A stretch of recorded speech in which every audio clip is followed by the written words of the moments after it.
Welcome to Coffee and Crime, where the crimes are cold and the coffee is hot. Trigger warning. This case contains disturbing details regarding abuse, SA, and being unalived. Viewers' discretion is advised. If you enjoy this content, please consider subscribing, liking, and sharing. Let's begin. Findlay, Ohio, 2011. Vera Jo Regal was a 24-year-old woman who lived with an intellectual disability. Her cognitive ability was said to be that of an 8-year-old child.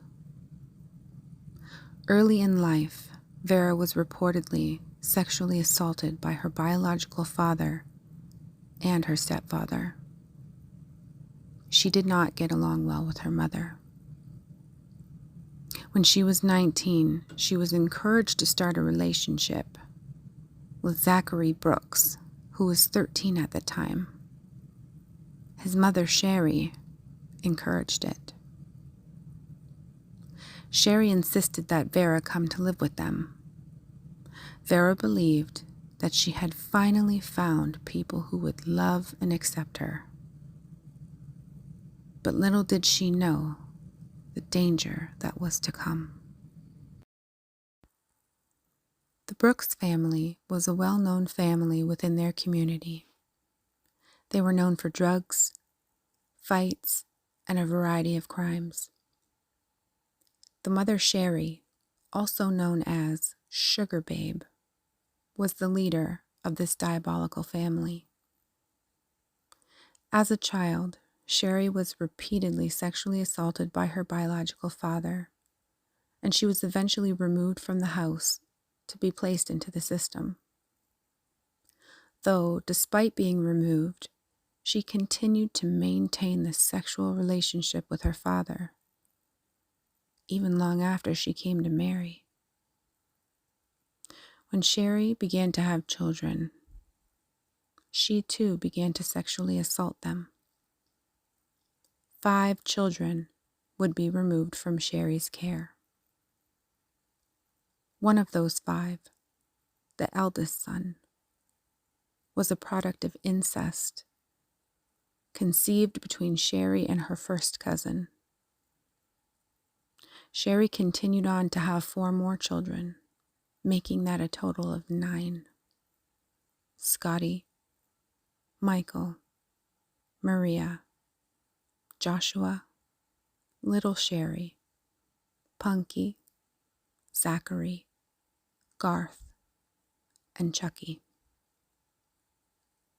Punky passed away in 2010 from being hit by a car, but Sherry never accepted his death as accidental.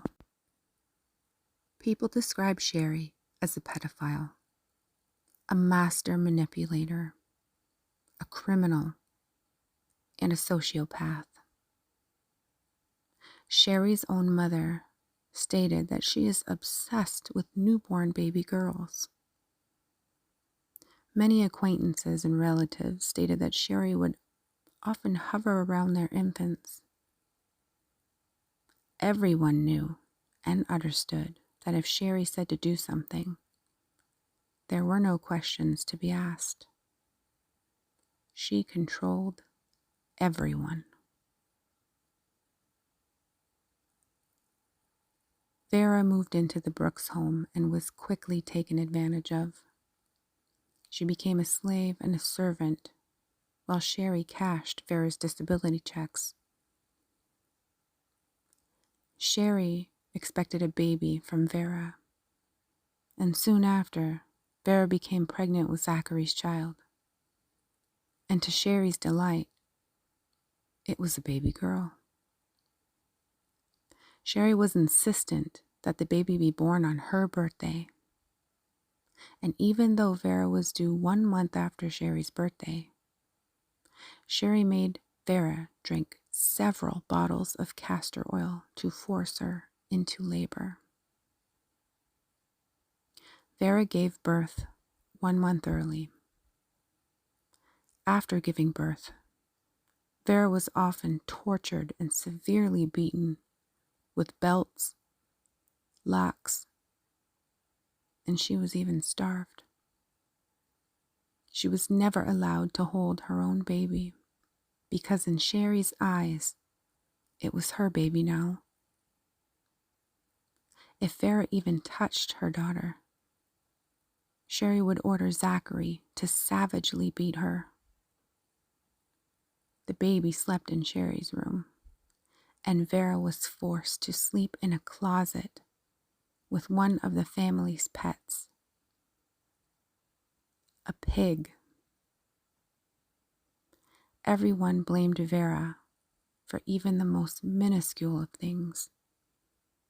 She became the scapegoat and punching bag for the entire family. Police and family services were called on Vera's behalf many, many times, to no avail. These agencies knew exactly what was going on. They were fully aware of the conditions in which Vera and her baby had been living in. They knew exactly how filthy the Brooks home was. They were aware that Sherry didn't even use a toilet. She simply urinated and defecated in a bucket she kept beside her bed, beside Vera's baby. They knew that there were actual pigs living inside of the home, defecating all over the place. They knew that multiple children had been taken from Sherry's home due to her sexual abuse, and that Vera's baby shared a bedroom with Sherry, and nothing was done about it. Now that the baby was born, Vera was a burden to Sherry. Zachary didn't love her, and he wanted to date other girls now. But there was a problem. If Vera were to leave the home, they knew that she could easily gain custody of her baby, and that just couldn't happen. So, Sherry and her extended family began to openly plan Vera's demise. The family debated different scenarios, such as overdosing Vera on drugs and then leaving her on the railroad tracks for the train to hit her. Sherry had seen a corpse which had been struck by a train before, and she said that the victim's face resembled hamburger meat. She said that was what needed to be done to Vera.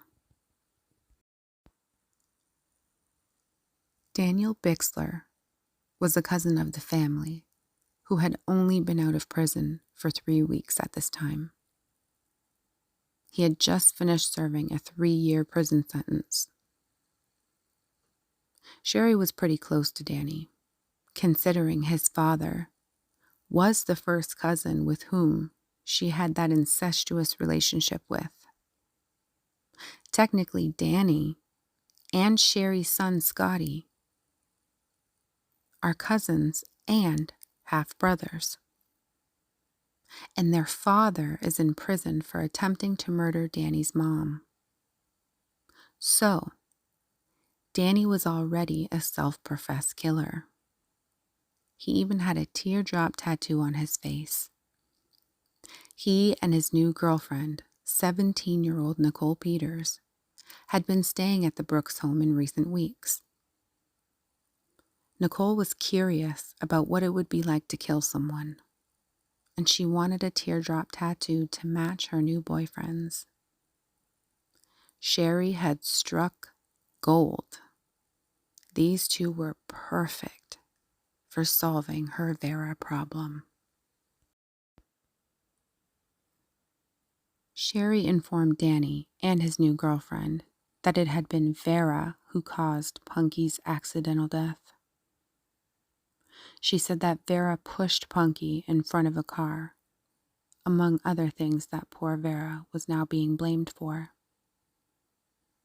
And that was all it took, as Sherry's plan was now set in motion.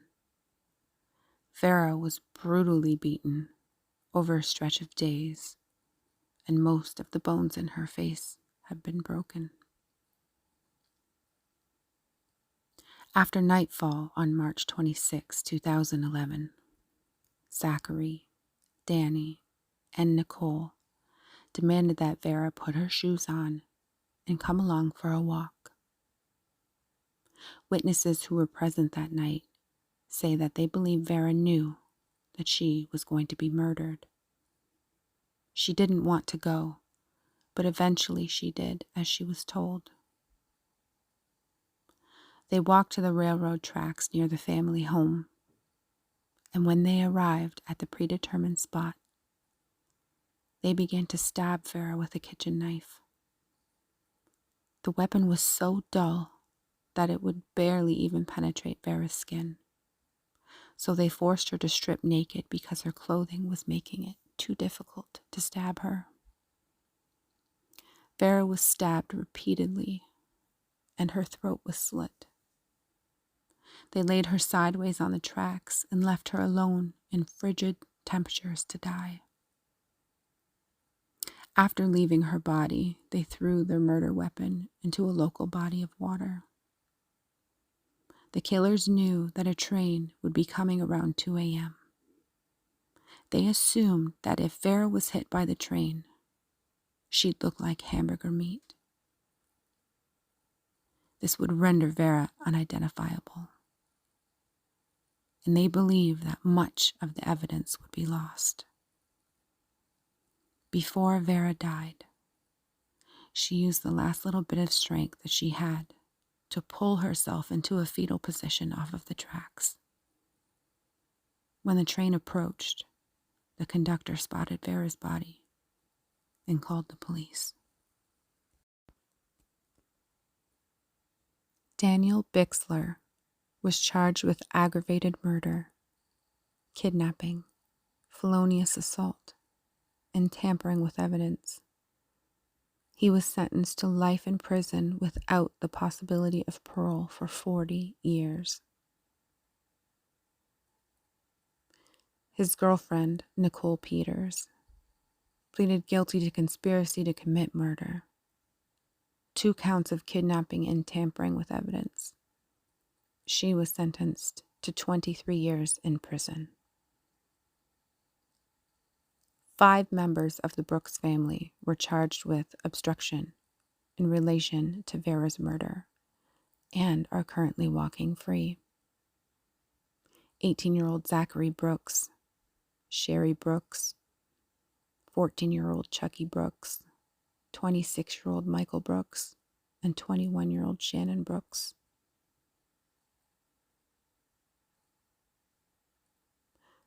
I suggest everyone watch the documentary on this case called Good Night, Sugar Babe. It is truly horrifying. A brutal and extremely cruel crime by such an evil family.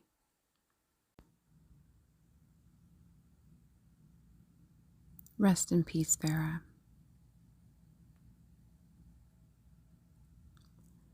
If you'd like to hear more true crime stories, hit the subscribe button. That's all for now. From Coffee and Crime. Until next time.